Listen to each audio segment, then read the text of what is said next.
Tinabla ng ilang kongresista ang pahayag ni Senate President Pro Tempore Ping Lacson na maaaring hindi mag-convene bilang impeachment court ang Senado.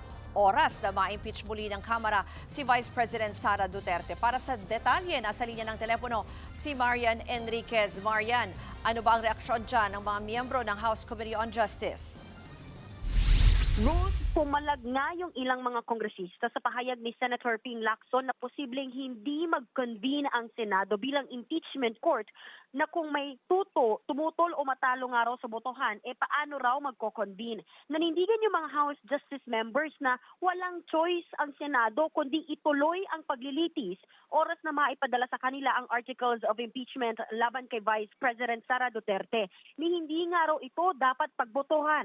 Tutol din si ML Party List Representative Leila De Lima sa mga naging pahayag ni Lacson. Posibleng malabag nga raw ng Senado ang saligang batas kung itutuloy ang kanilang paniniwala na magbobotohan at pipigilan ang trial. Malinaw naman daw kasi ang nakasaad sa konstitusyon na oras na may 1/3 ng mga kongresista ang bumotong i-impeach ang isang opisyal at may articles of impeachment na dapat umpisahan ng Senado ang paglilitis forthwith o immediately. At sang-ayon nga sila dun sa dissenting opinion ni Senior Associate Justice Marvic Leonen tungkol dito na dapat wala nang pag-antala. Pakinggan po natin yung mga pahayag ni ML Party List Representative De Lima at Senior Deputy Majority Leader Defensor.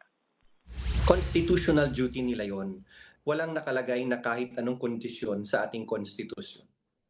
Mali yung ginawa last time ng Senado, hanggang ngayon paninindigan kong mali na in-archive nila kasi hindi option yon under the Constitution. Imperative constitutional process. The Constitution, the language of the Constitution says shall.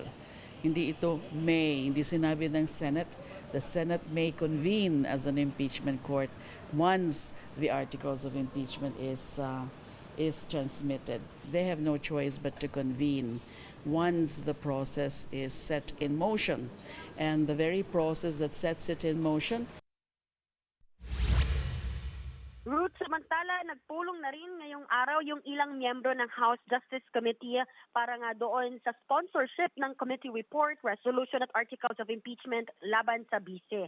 Si Chairperson Jervy Luistro yung sasalang sa plenaryo para mag-sponsor at magdepensa ng mga nais tumayong mag-interpolate sa impeachment proceedings. Mangyayari po ito sa Lunes, May 11. At sa Lunes na rin, inaasahang magbobotohan yung mga kongresista kung i-impeach si VP Sara. Kung aaprubahan na ng 1/3 o higit 106 na mambabatas, agad itong ita-transmit sa Senado yung articles of impeachment, ganyan din yung resolution.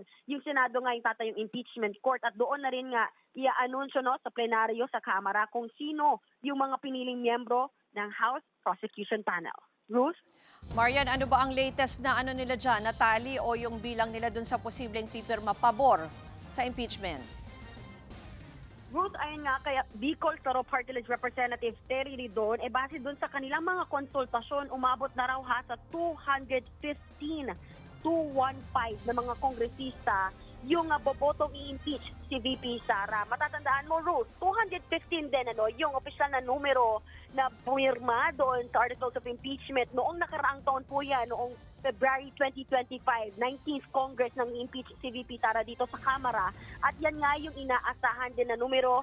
Kung hindi nga raw, mas marami pa doon sa 215. After everything na mga ebidensyang lumabas doon sa mga impeachment hearings nitong mga nakaraang linggo na nakita kung saan nga nandun yung billion pisong pumasok umano doon sa bank accounts ng mag-asawang Duterte Carpio. Base po yan sa mga flinag ng Anti-Money Laundering Council o AMLAC na hindi nila idineklara sa kanilang statement of assets, liabilities, and net worth. At gayon din nga, yung notice of disallowance ng POA kung saan pinababalik yung milyon-milyong pisong pondo ng OVP dahil umano sa maling paggasta ng confidential funds ni VP Sara. Rose? Yan po ang Exos Report ni Marian Enriquez mula sa Batasang Pambansa. Mga kapatid, Ruth Cabalco, para sa mabilis na pasada ng mga balitang dapat niyong malaman, mag-follow at mag-subscribe sa social media pages ng News 5.